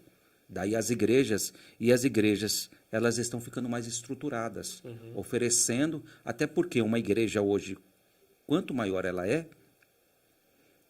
precisa oferecer uma maior comodidade. E isso vai se tornando mais complicado. Né? Ela vai crescendo, daí precisa de um estacionamento, precisa de um berçário, precisa de pessoas. Manter, né? Fica caro, não é fácil. O crescimento é importante. Há igrejas que estão fazendo o quê? Ela não cresceu o prédio, ela continua na mesma estrutura, o prédio continua pequeno, mas elas fazem o quê? 3 cultos no dia. Daí o público que vem de manhã não pode vir à tarde, o que vem à tarde não pode vir à noite. Então, naquela igreja tem 2.000 pessoas, mas eles dividiram os grupos. Né? Um grupo vem de manhã, outro grupo vem à tarde, outro grupo vem à noite. E as igrejas estão conseguindo oferecer uma melhor comodidade para a sua membresia. Nessa primeira abordagem de que, do ponto de vista da gestão das pessoas, né, dessa administração desse status com as pessoas, o senhor lê isso como positivo ou negativo? Porque isso, em certa perspectiva, e não que a igreja concorra como um poder, né, mas essa igreja de massa expressiva, de pessoas, né, ela consegue articular algumas coisas de maneira diferente em vista dessas menores. Isso é positivo ou negativo na leitura do senhor? Positivo, até porque se aquela igreja está crescendo, quem dá o crescimento é Deus. Né? E se ele está tendo uma boa gestão de gerir, de liderar, de distribuir, de delegar, que hoje a questão é o que é delargar e o que é delegar. Hoje muitos têm delargado. Né? Delargar é um exemplo, eu te dar esse suco aqui e falar, desenha um pacote igual esse aqui, né? Maratá, vou fazer uma propaganda de graça aqui, né? Maratá, sabor uva, eu quero que você faça daí você fala assim, e sai 2 costas. E fala, ó, tô cansado disso aí, se vira. Isso é delargar. Agora, delegar, fala, Kemuel, estou precisando de um produto igual esse aqui, de uma embalagem igual essa, e eu estou sem tempo de fazer, mas eu vou delegar para você essa responsabilidade, só que eu vou te passar o básico, como faz ele. O básico é essa tampa você vai fazer ali, esse desenho você vai fazer no computador, e daqui 3 horas eu passo aqui para dar uma olhada, para te dar outra explicação. Então tem muita gente delargando e não delegando. Ele delarga e aquilo vai seguindo de uma forma desestruturada. E tem muitas pessoas delegando. Igual, imagina a igreja lá na Coreia, uma das maiores igrejas do mundo, que tem 600 diáconos. Você acha que essa é uma igreja organizada? É uma igreja organizada. Ela cresceu, mas cresceu com estrutura. Então, tem muitas igrejas, eu não posso invalidar e dizer isso é geral, não. Tem muitas igrejas grandes com uma estrutura fenomenal, fantástica, fantástica. Então, vai da liderança que está organizando. E quem dá o crescimento para a igreja é igual, imagina Pedro pregando, 3.000 almas se converte num dia. Pega o endereço de todo mundo aí. Outra. Então, nós temos que entender que algumas pessoas ele tem que entender. E para ver, Deus está levando ele lá, porque ele vai ser pastoreado daquele jeito. Ele vai ser pastoreado dentro daquela visão. Que ele não vai ter uma visita, que ele não vai ser chamado pelo nome. Você está entendendo? Mas Deus está alcançando ele, está curando ele, vai levantando outras pessoas do lado dele. Você está entendendo? Que vai dando força, vai dando ânimo. E assim vai acontecendo. É um mistério. É um mistério. A obra de Deus é um mistério, né? E como que essas pessoas, quando Pedro pregou, sobreviveram? Como que o evangelho foi só crescendo?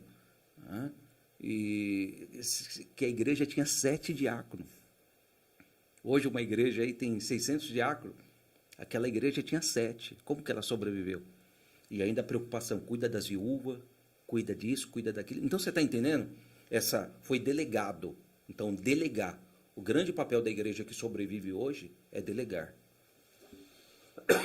E aí? Não, legal, bacana. É que é diferente, é o que você falou, tá mudando, né? Tá mudando e fica diferente. Você olha para um passado recente, você tinha lá 3, 4. E agora você tem esse fracionamento. A gente pode falar assim, era um monopólio, né? Então, a gente usa isso para empresas e tal, mas era um monopólio. Era bem concentrado, né? Você sabia que tinha a igreja A, B, C e D. E hoje não, hoje você tem uma pluralidade assim enorme, enorme. É legal desse ponto de vista, mas gera outras situações, ou situações diferentes, porque você tem vários alinhamentos distintos, né? Vários alinhamentos distintos. Então, a pessoa tem que entender aonde ele foi chamado. Onde ele foi chamado. Né? Deus chamou ele na onde? Está querendo dele o quê? Então é isso que ele tem que entender. Onde ele se identifica. Deus chamou ele ali. Igual tem igreja, um exemplo, que vocês dois não podiam estar. Vocês têm bigode. Vocês dois, vocês não poderiam estar lá. Não poderiam, porque essas igrejas não iam aceitar. Sim. Outras não vão aceitar se você usar uma gravata vermelha. Não vai aceitar. Justo. Outras, se você chegar lá de terno, ela vai falar, nossa, cara estranho. Cara estranho. Outras, é meio errado já. Você chegar lá sem terno, vai falar, nossa, chegou sem terno, que falta de respeito. Então, é essa questão que hoje que se complica quando a pessoa sai de uma igreja com alguma visão dessa e ele vai para outra com uma visão totalmente diferente. Fácil. E ele entra em conflito lá. Ele não quer entender, poxa, eu estou pisando aqui, é diferente, eu vou respeitar, eu vou me adaptar. Não, ele quer chegar, porque da onde eu vim não era assim, e aqui tem que fazer assim. Não, não é isso. Ele tem que entender, ele está pisando numa terra diferente, que tem princípios diferentes, a doutrina ali é diferente. A doutrina fundamento não muda, Misael Quemo. Ela não muda, a doutrina fundamento. O que muda são as doutrinas circunstanciais. A doutrina fundamento é uma só. Em muitas igrejas que você chega, principalmente nas igrejas pentecostais, a doutrina fundamento é uma. Jesus veio, vai voltar, o batismo com o Espírito Santo, os dons espirituais, a ceia do Senhor, o batismo nas águas, é uma só, não muda. Você vai só mudar de endereço, qual que é essa? Vai mudar, é essa a doutrina. Agora, tem as doutrinas circunstanciais. Aqui nós não usa terno. Aqui nós usa terno. Aqui nós não usa gravata. Aqui nós usa gravata. Aqui não pode ter bigode. Aqui pode ter bigode. Então, são as doutrinas circunstanciais. Sim. Eu lembro de uma época que teve a Copa do Mundo do Ronaldo Fenômeno. Vocês lembram? Vocês são dessa época? Eu lembro do cabelo dele. Então, do cabelo. Você lembra do cabelo. Daí, o que acontece? Você fez aquele corte lá, Kemal? O meu cabeleireiro não deixou. Daí o Ronaldo Fenômeno foi e fez aquele corte. Lindo. Né? Aquele corte. No outro dia, após ser encerrado a Copa e ser aquela coisa toda, no outro dia tinha um monte de jovens com cabelo daquele jeito. E eu lembro que o pastor aplicou uma doutrina circunstancial para aquele momento, para aquela época, para aquela situação. Está proibido cortar o cabelo assim. Isso é o quê? Doutrina circunstancial. Para aquela circunstância. O pastor entendeu que era necessário. Se ele fez certo ou se ele fez errado, ele. Ele era o líder do momento. Poupou os jovens da vergonha. Né? Eles podem visitar as fotos da Copa tranquilamente. O futuro. Né? Então, ele é o líder do momento. O cajado estava com ele. Ele teve que tomar uma decisão. E eu vejo assim, o líder acertou ou o líder errou? Para mim, o líder mais extraordinário é o líder que tem atitude, independente se ele acerta ou se ele erra. Ele não é uma pessoa que fica ali em cima do muro. Ele tem atitude. E Deus gosta disso, de pessoas que têm atitude. A Bíblia diz que ele viu os filhos dele errando e não fez nada. Deus reprovou. Omisso. Ele foi omisso, ele não teve atitude. Então, nem que ele tomasse uma decisão errada, Deus ia se alegrar. Você vê Gideão? Gideão foi malhar trigo no lagar. Daí Deus chega para ele lá, o varão valoroso. Ele tipo briga com o anjo. Varão valoroso, o quê? Daí eu sou contigo. Se é comigo, por que está acontecendo essas coisas? Agora imagina nós aqui, o anjo aparecendo para nós. Meu Deus, o anjo do Senhor. Gideão ficou revoltado. Ele ainda briga com o anjo. Se o Senhor é comigo, por que está acontecendo essas coisas? E Deus ali, tipo, rindo. E disse, eu sou contigo. Então Deus quer o quê? Em nós, no homem, atitude. Deixa eu fazer uma pergunta. Por que o leão é rei da selva? Ó, ele não é o mais alto, ele não é o mais rápido, ele não é o mais forte, ele não é o mais veloz. E por que ele é considerado rei? Se ele não é o mais forte, ele não é o mais rápido, ele não é o mais ágil, ele tem tudo para não ser, mas por que é ele? Tem outros animais mais fortes que ele, mais alto que ele, mais rápido que ele. Você está entendendo? Mas ele é rei. Porque quando ele olha um elefante que é mais pesado do que ele, é maior do que ele, mais forte do que ele não está nem aí. Ele simplesmente olha para o elefante e fala assim, meu almoço, e vai para cima. Né? Então, ele tem o quê? Atitude.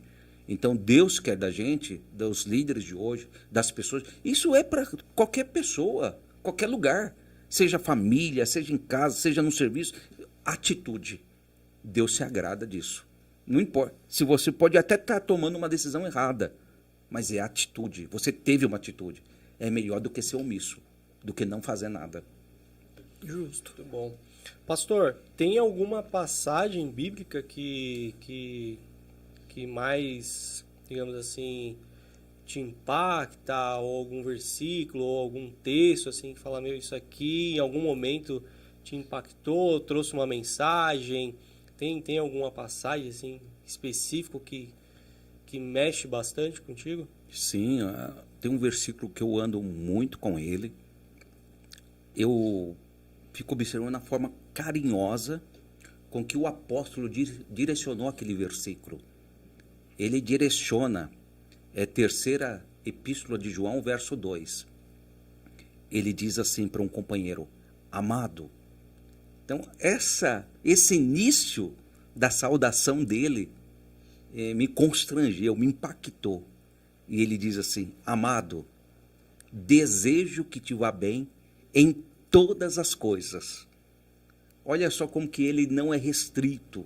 Ele mesmo poderia não estar indo bem em alguma coisa, mas ele olha para o companheiro dele e fala, amado, eu desejo que você vá bem em todas as coisas. Não é só nisso ou só naquilo. Eu quero que você se dê bem, seja próspero em todas as coisas. Daí ele continua assim, e que tenha saúde. Olha que fantástico. Assim como bem vai a tua alma. Então, para mim, isso é fantástico. Daí, e olhando para a Bíblia também, a Bíblia tem aproximadamente 8.810 promessas, dividida em 3 categorias. Promessas feitas de Deus para o homem, promessas feitas do homem para Deus e promessas do diabo. Dessas 8.810 promessas, 85% dessas promessas é de Deus para nós. 11% dessas promessas é do homem para Deus. E 4% dessas promessas é do diabo. Uma dessas promessas do diabo está em, se eu não me falha a memória, em 1º livro de Reis, capítulo 21. E a segunda está no Evangelho de Mateus, quando ele tenta Jesus e faz as promessas dele. Nenhuma se cumpriu, mas as de Deus todas se cumpriram. Se nós olhar para o livro de Deuteronômio, capítulo 28, ali tem 133 promessas. Deuteronômio, capítulo 28, 133 promessas. Se nós olhar para o livro de Salmo, de número 37, cada versículo é uma promessa. Deleita-te no Senhor, e Ele concederá o desejo do teu coração. Entrega o teu caminho ao Senhor, confia nele, e Ele tudo fará. Então, quando você vai ler no Salmo 37, cada salmo ali há uma promessa contida nele.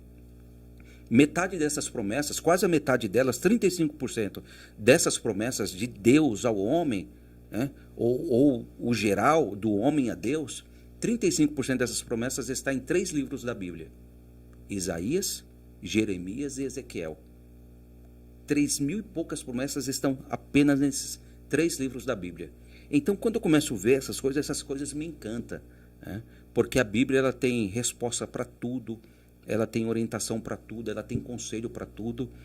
E tem um livro que me encanta bastante, que é o livro de Timóteo e de Tito. Toda a Bíblia, mas ali as cartas pastorais do apóstolo Paulo treinando um jovem pastor, trazendo orientação, conselho e motivando aquele jovem pastor. Até que aquele jovem pastor dá uma balançada, ele fala assim, Deus não te deu espírito de covardia, mas de ousadia, vamos lá, Deus conta contigo, olha a fé da sua avó, olha a da sua mãe, vamos, apesar do seu pai não seguir, vamos. Então, um apoio extraordinário, né? Um apoio extraordinário.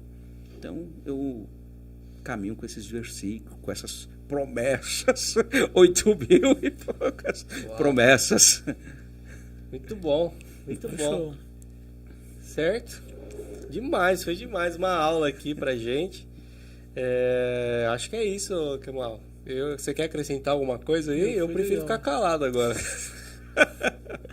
8.000 e... Não, foi muito bom. Muito bom. 85%. 85% é de Deus para nós. Então eu vou me apegar dessas 85%. Se não der certo agora, aí esquece. Aí esquece. Muito bom. Pastor, agradecer aqui sua presença. Acho que foi mais uma aula aqui, né? Mais uma participação. Muito bom, aprendizado. Nossa, impactante, né? Bastante coisa. E agradecer, né, que tenha mais vezes, mais momentos e que a gente possa falar de outros assuntos, né? A gente dá uma cutucada aqui, mas não é para gerar polêmica, não. É só para descontrair. Só para gerar uns recortes, né? Que só não é polêmica. Só para ver para quem que o Wagner... Alguém disse ali, ó, fica na paz, pastor, só saindo dos laços. Que isso, mano. Que isso, que laço. Mas é isso, assim, acho que a gente tem a facilidade de passar por diversos assuntos, né? Então, mesmo que seja um assunto um pouquinho mais polêmico, mas a gente tratar com leveza, né? Sim. E aqui é esse momento, né? Porque às vezes você está num culto ali e não é um momento oportuno para falar de diversos assuntos, né? Você tem pessoas que estão buscando... você vai com outro propósito para o culto, né? E aqui a pessoa consegue... refletir sobre alguma fala, algum pensamento que de repente você não pode expressar em cima do púlpito, ou até alguma coisa mais pessoal que você não faz sentido contar em cima do púlpito.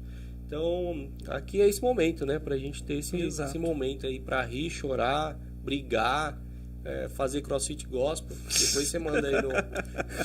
Pegou isso, hein? 3.161. Só chegar, gospel. Pode vir com o seu terno. Vai pegar uns bloquinhos e sair. De 2 em 2 degraus. Muito bom, pastor. Deus abençoe. A gente acabou não falando aqui, né? Mas manda um abraço aí para sua família. Quem que é a esposa? Eu vou mandar um abraço aí para minha esposa, Patrícia Oliveira, para Patrícia, para o Arthur, para o Gabriel, para a Bianca. Gabriel casou, né? Casou. Casou. Bianca. Com 8.000 promessas não dá, né? Das promessas. Quero mandar um abraço também para a mamãe. Mamãe estava internada, já recebeu alta hoje. Quero mandar um abraço para os meus irmãos. Tenho 2 irmãs. Você nem perguntou das minhas irmãs. Eu tenho a Ana, a Fátima. Daí tem o irmão Daniel, Natanael, Misael, né? São os meus irmãos. Um abraço para eles, para todos os amigos que estão acompanhando. Deus abençoe. Pastores que porventura estão acompanhando e outras pessoas que estarão assistindo depois também. Eu quero também parabenizar, já na minha fala final aqui, o apresentador, né, aqui do podcast, Moving Podcast, né? Misael e o Kemuel estão fazendo uma apresentação extraordinária. Eu quero parabenizar, dizer para o público que está nos ouvindo aí, o ambiente aqui é muito aconchegante, muito bem receptivo, eles são educados, uma educabilidade extraordinária.